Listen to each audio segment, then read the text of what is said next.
Violentos enfrentamientos en varias ciudades de Bolivia entre seguidores y detractores de Evo Morales dejaron un muerto y decenas de heridos. El opositor Luis Fernando Camacho llegó a La Paz para entregar una carta de exigencia de renuncia al presidente. El ministro de Defensa de Colombia, Fernando Botero, presentó su renuncia formal después de que el senador Roy Barreras presentara denuncias según las cuales Botero habría ocultado la muerte de 8 menores de edad en un bombardeo y los habría reportado como bajas guerrilleras. Hay reacciones de diversos sectores políticos. En París se realizó hoy un desalojo de migrantes sin precedentes como parte de la implementación del plan del gobierno para endurecer la política migratoria. 2 campamentos donde vivían entre 600 y 1.200 migrantes fueron desmantelados. ¿Cómo están? Muy buenos días. Los saludo con mucho gusto. Sean bienvenidos a las noticias aquí en France 24. Mi nombre es Alan Austria. Empezamos en Bolivia, donde se agudiza la crisis social y política generada a raíz de los resultados de las elecciones presidenciales del 20 de octubre. El opositor Luis Fernando Camacho llegó a La Paz para entregar una carta de exigencia de renuncia al presidente boliviano Evo Morales en medio de una jornada de violentos enfrentamientos entre seguidores y detractores del mandatario.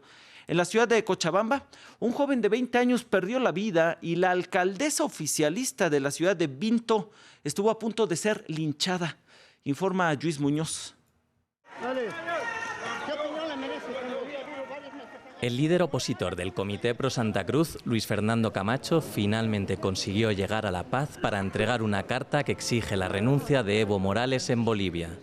En un segundo intento, tras ser rechazado el día anterior por orden del gobierno, Camacho logró llegar a la capital. Ya estamos yendo y vamos a llegar en 1 hora y vamos a poder entrar como dijimos y vamos a poder hacer el mandato y cumplir el mandato del Cabildo. Precisamente es este mandato el que continúa enfrentando a partidarios de Evo Morales con la oposición. En Cochabamba, una de las principales ciudades del país, un joven de 20 años falleció y decenas de personas resultaron heridas. Se trata del tercer fallecido desde que arrancasen las protestas. Pedir la justicia, cárcel para el Camacho, también tiene que pagar sus delitos. Él debe renunciar, el pueblo se lo está exigiendo y él se lo debe al pueblo. Entonces es por eso que se han radicalizado las medidas y estamos en protestas pacíficas permanentes con la toma de instituciones para que podamos recuperar nuestra democracia y nuestra libertad. Por su parte, en la ciudad de Vinto, en el departamento de Cochabamba, una turba incendió el ayuntamiento de la ciudad y capturó a la alcaldesa oficialista Patricia Arce, a quien arrastraron, rociaron de pintura y le cortaron el pelo hasta que fue rescatada por la policía. Mientras Camacho trata de entregar la carta de renuncia a Morales, la violencia sigue en aumento y cada vez son más necesarias medidas urgentes que calmen los ánimos en un conflicto que enfrenta a Bolivia contra Bolivia. Y el anuncio del presidente chileno Sebastián Piñera, pues de aumentar el salario mínimo, no logró calmar los ánimos de los manifestantes que salieron de nuevo a las calles de la capital. Anoche se registraron nuevos enfrentamientos entre protestantes y policías cuando se cumplen ya 21 días de manifestaciones. Esta vez, las concentraciones llegaron a los barrios acomodados de Santiago y se sumaron a los camioneros que piden rebajas en los precios de los peajes y de los combustibles.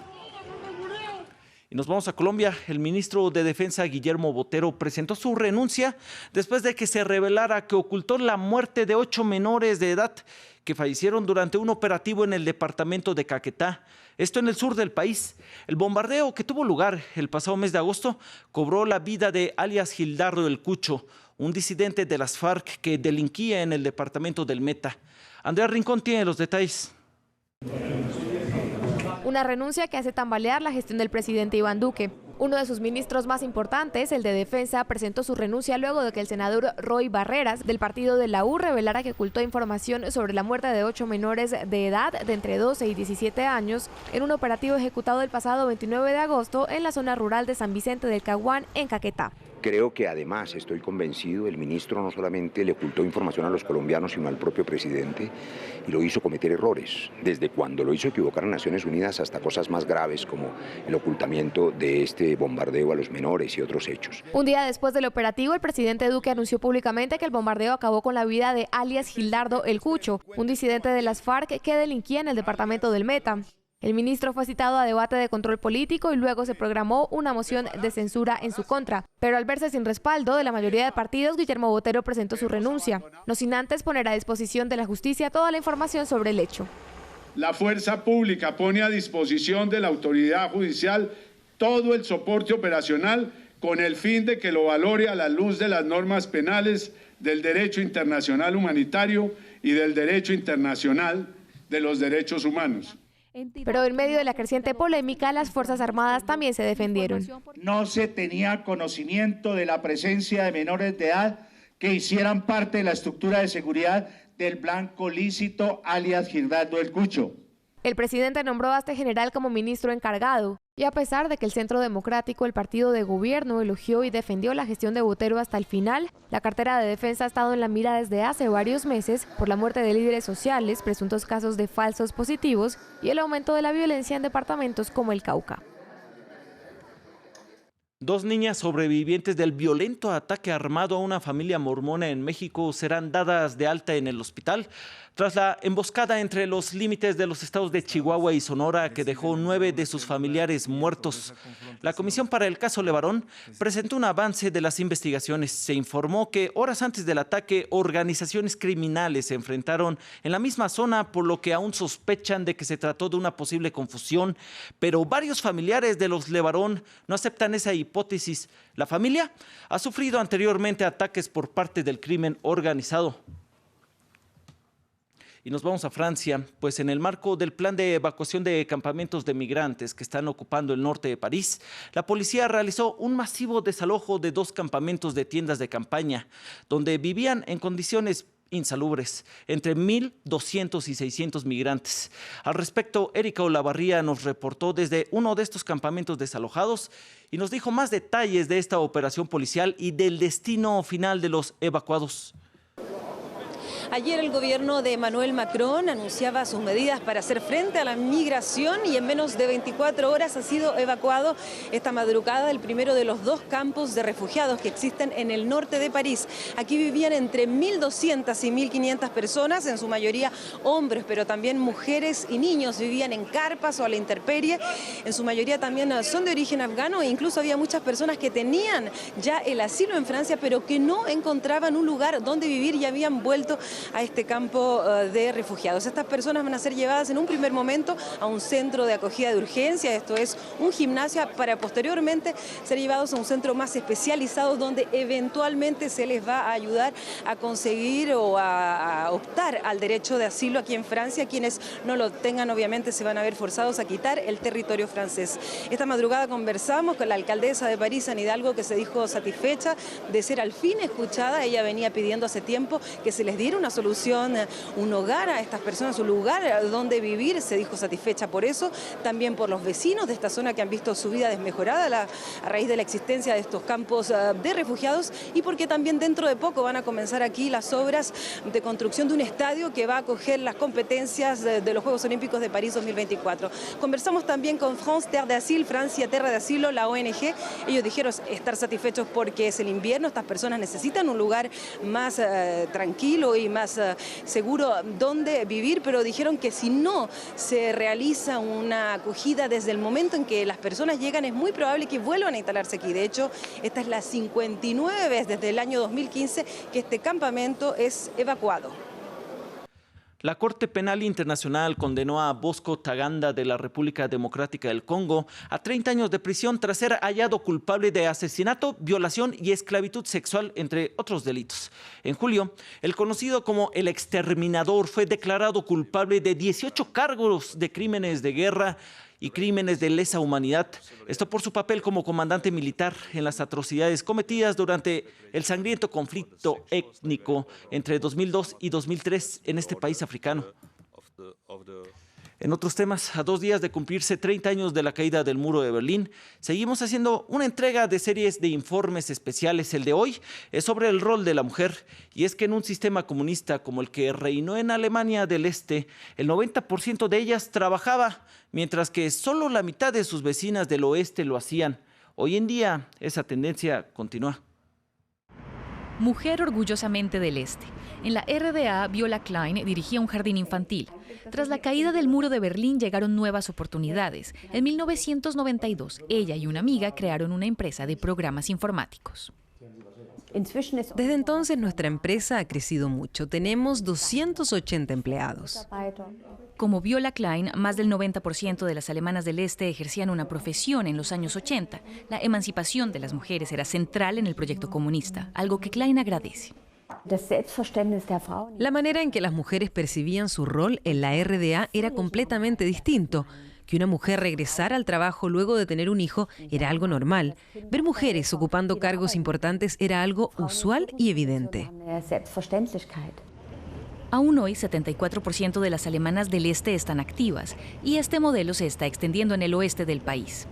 Franziska Penicot acaba de ser madre. Ella viene de Baviera, una región en donde la repartición de los roles entre hombres y mujeres sigue la tradición conservadora. Ahora se alista para regresar pronto al trabajo, algo inconcebible 20 años atrás. Creo que soy la primera mujer que estudió y tuvo hijos en mi familia. Es por eso que fui madre a una edad más avanzada, pero no por eso creo que esté rompiendo con la tradición familiar.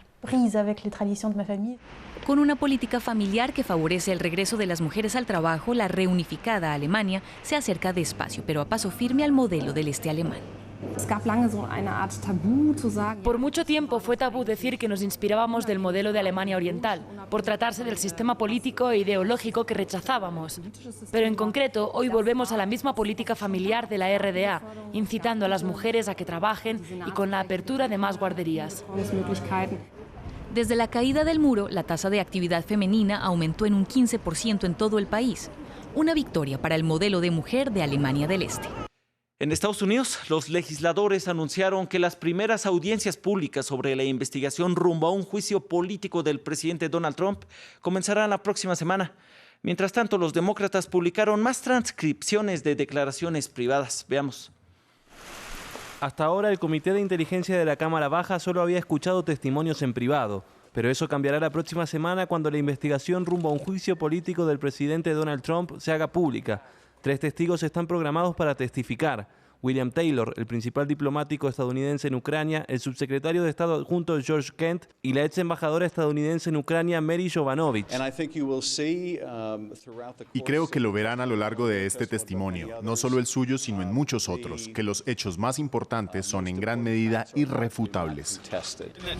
Los 3 diplomáticos han expresado la preocupación de que Trump haya retenido $400 millones en ayuda estadounidense a Ucrania, para que Kiev declarara públicamente que investigaría a uno de los rivales del presidente para las elecciones de 2020, Joe Biden. Antes de su testimonio la próxima semana, los demócratas publicaron la transcripción de una entrevista a puerta cerrada con William Taylor. En la transcripción, él dijo: "Ese fue mi claro entendimiento, no llegaría el dinero de asistencia de seguridad hasta que el presidente se comprometiera a continuar la investigación". Mientras tanto, la Casa Blanca ordenó a los funcionarios de la administración que no cooperen con la investigación. Algunos de los partidarios del presidente, incluido el hijo Donald Trump Jr., están circulando el nombre de una persona que afirman es el denunciante y quien dio inicio a la investigación de juicio político, pero ningún nombre ha sido confirmado. Incluso el presidente Trump ha exigido el nombre del denunciante, a pesar de una ley federal que los protege de represalias. Cambiamos de ritmo para finalizar con el dúo francés Chantou d'Oiseau, pues llegó a América Latina para presentar un recital que mezcla una sinfonía entre el canto de las aves, la música clásica y la peruana, acompañados por una orquesta sinfónica. Joan Bucó y Johnny Guess ofrecieron un viaje musical sin igual en Lima, como parte de su gira por América Latina. Ambos imitan el silbido de las aves, lo que resulta en un espectacular viaje sinfónico.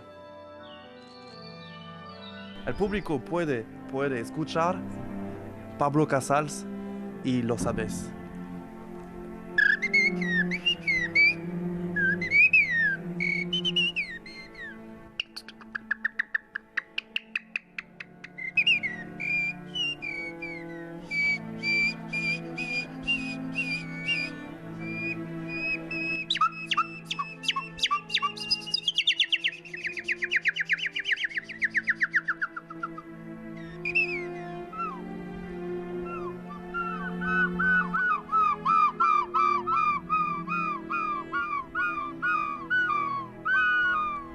Gracias. Pues muchas gracias. Sigue en France 24.